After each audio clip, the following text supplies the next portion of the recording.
Next question की तरफ चलते हैं। Question number 11, the density of the garbage and rubbish varies in the range of. Garbage और rubbish का डेंसिटी क्या होता है वो हमें देखना है। तो गार्बेज की डेंसिटी कितनी होती है, मैं यहाँ पे लिख दे रहा हूँ, देखो गार्बेज जो होती है आपका, गार्बेज इसकी डेंसिटी होती है 450 to 900 kg पर मीटर क्यूब, 450 to 900 kg पर मीटर क्यूब। और सेकंड क्या इन्होंने पूछा है, किसका, रबिश का। जो रबिश जो होती है, रबिश की डेंसिटी कितनी होती है 50 to 400 kg पर मीटर क्यूब। ये मेमोरी बेस्ड क्वेश्चन है, डाटा है, फैक्चुअल डाटा है, ठीक है, आपको ध्यान में रखना है। देख रहे हो कि आपका रेंज कितना ज्यादा है, और ये रेंज इसीलिए है क्योंकि ये वेरिएबल है, वेरी करता रहता है। अगर ये वेरिएबल नहीं होता तो जैसे आप फिजिक्स वगैरह में पढ़ा करते थे कि वाटर की डेंसिटी कितनी 1000 kg पर मीटर क्यूब, फिक्स डेटा होता था वहाँ पे, ठीक है। तो यहाँ भी फिक्स होता, लेकिन ये फिक्स नहीं है क्योंकि ये चेंज होता रहेगा, है ना, according to locality, time, season, ये चेंज होता रहता है, इसलिए यहाँ पे फिक्स डेटा नहीं मिलेगा आपको। नेक्स्ट अगला सवाल है, the biggest obstacle in managing municipal solid waste. जो म्युनिसिपल सॉलिड वेस्ट का मैनेजमेंट आप जब करने चलोगे तो सबसे बड़ा चैलेंज कहाँ पे आपको मिलेगा। तो देखो सबसे बड़ा चैलेंज आपको मिलता है सेग्रीगेशन में। डिस्पोजल करने में कोई इशू नहीं है, ट्रांसपोर्टेशन करने में कोई इशू नहीं है, कलेक्शन करने में भी कोई इशू नहीं है, आप सब जगह से कलेक्ट कर सकते हो। लेकिन सेग्रीगेशन उसका बहुत ही इंपॉर्टेंट पॉइंट हो गया। क्यों सेग्रीगेशन इंपॉर्टेंट पॉइंट हो गया?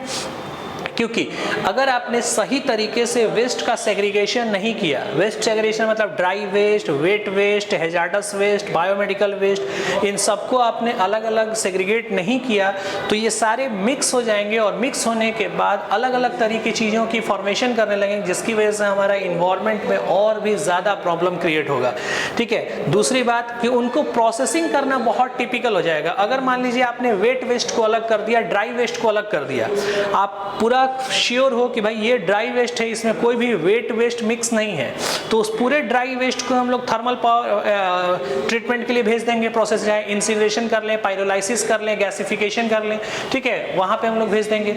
और अगर ये क्लियर है कि वेट वेस्ट है, कोई भी इसमें ड्राई मिक्स नहीं है, तो उसको कंपोस्टिंग के लिए दे देंगे, तो वो आपको प्रोसेसिंग करने में बहुत आसानी हो जाएगी। तो ड्यू टू प्रोसेसिंग करने के लिए हम लोग सेग्रीगेशन करना चाहते हैं, और इसी सेग्रीगेशन में सबसे बड़ा पंगा है।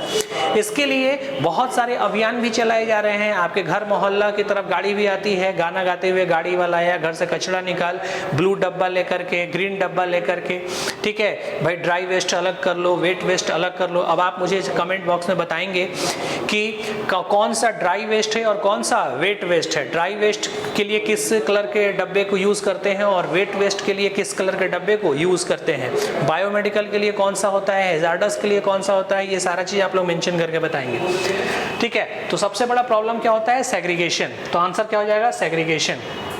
Next, from the below statement which one feature zero waste management. इनमें से कौन सा फीचर आपको जीरो वेस्ट मैनेजमेंट की तरफ लेकर के जाएगा। जीरो वेस्ट मैनेजमेंट का मतलब आपको बिल्कुल मैनेजमेंट करना ही नहीं हो, तो वो तो तभी पॉसिबल है ना जब वेस्ट जनरेट ना हो। और वेस्ट जनरेट नहीं हो, इसके लिए क्या करना होगा, इसके लिए आपको नहीं, पूरी सोसाइटी को, पूरे मोहल्ले को, पूरे सिटी, पूरे स्टेट, पूरी कंट्री को, सबको हर चीज का ख्याल रखना होगा, ठीक है। ऑप्शंस पढ़ते हैं। Separate collection of each kind, सारे तरह के वेस्टेज का सेपरेट कलेक्शन हो, अलग अलग बिल्कुल, ठीक है, कोई मिक्स नहीं हो।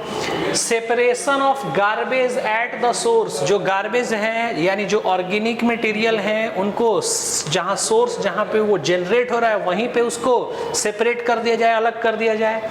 Involvement of community in all activity, जो कम्युनिटी है, जो पीपल्स हैं, वो सारे एक्टिविटी में इन्वॉल्व हो, अपना साथ दे, अपना योगदान दे, है ना, ताकि इजिली वेस्ट को सेग्रीगेट किया जा सके आसानी से, तब उसको मैनेज किया जा सके। अगर ये सारी चीजें होने लगी, ऑल ऑफ द एबव, तब आप जीरो वेस्ट मैनेजमेंट की तरफ मूव कर पाएंगे। क्लियर है? तो आंसर क्या हो जाएगा इसका, all of the above. Next question number 14। Question number 14, अगला सवाल, the average composition of municipal solid waste is.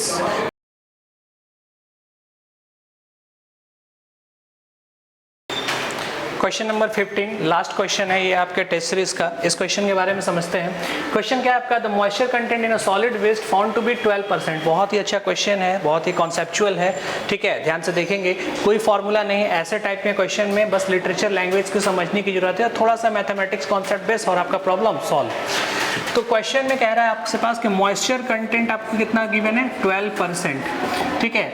Moisture content, ये इसका कहने का मतलब है कि जो टोटल वेस्ट है उस टोटल वेस्ट में जो नमी है यानी जो वाटर का पोर्शन है वो कितना है, 12%, ठीक है।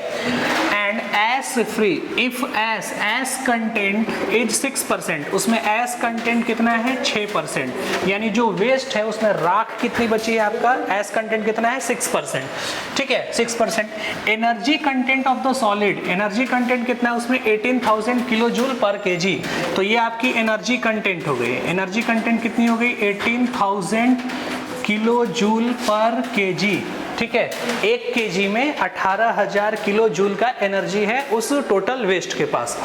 अब आपसे क्वेश्चन पूछा जा रहा है, then energy content on the dry basis, dry basis पर एनर्जी कंटेंट कितनी है। यानी पहला सवाल आपसे यहाँ पर ये पूछा गया कि आप बता दो कि उस वेस्ट का एनर्जी कंटेंट कितना है ऑन ड्राई बेसिस, है ना, ड्राई में कितना है, पहला सवाल।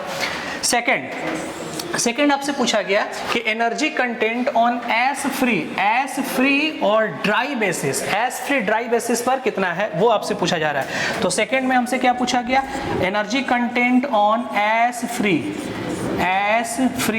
ड्राई बेसिस ये कितना है, ये आपसे पूछा जा रहा है। क्लियर है, कैसे सॉल्व करेंगे इसको, बहुत ही सिंपल सा सवाल है। अगर मॉइस्चर कंटेंट 12% है उस टोटल वेस्ट में तो ड्राई का कंसंट्रेशन कितना होगा, ड्राई कितना होगा, 100 से माइनस कर लेंगे, 100 से 12 को माइनस कर लेंगे, ये आपका ड्राई निकल गया। और टोटल एनर्जी कितनी है उसके पास, 18,000 पूरे वेस्ट में।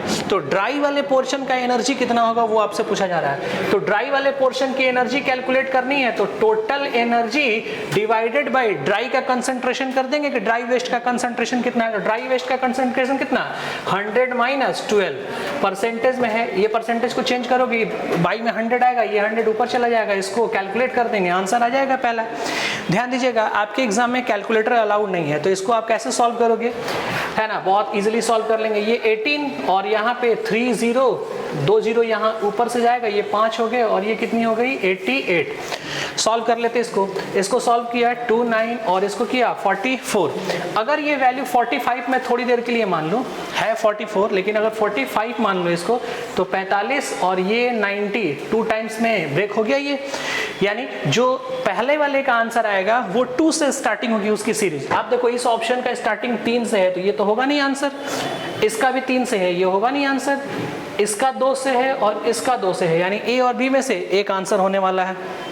सेकंड, नेक्स्ट आपसे पूछा गया कि energy content on ash free dry basis, कि एस फ्री ड्राई बेसिस पर कितना होगा। तो इसके लिए क्या करेंगे, टोटल एनर्जी कितनी है हमारे पास, 18। पहला एस फ्री करना है, इसको राख नहीं होना चाहिए उसमें, तो उसके लिए क्या कर ले, 100 में से जितना राख है उसको माइनस कर देते, कितना है 6%, ये 6 माइनस कर दिया।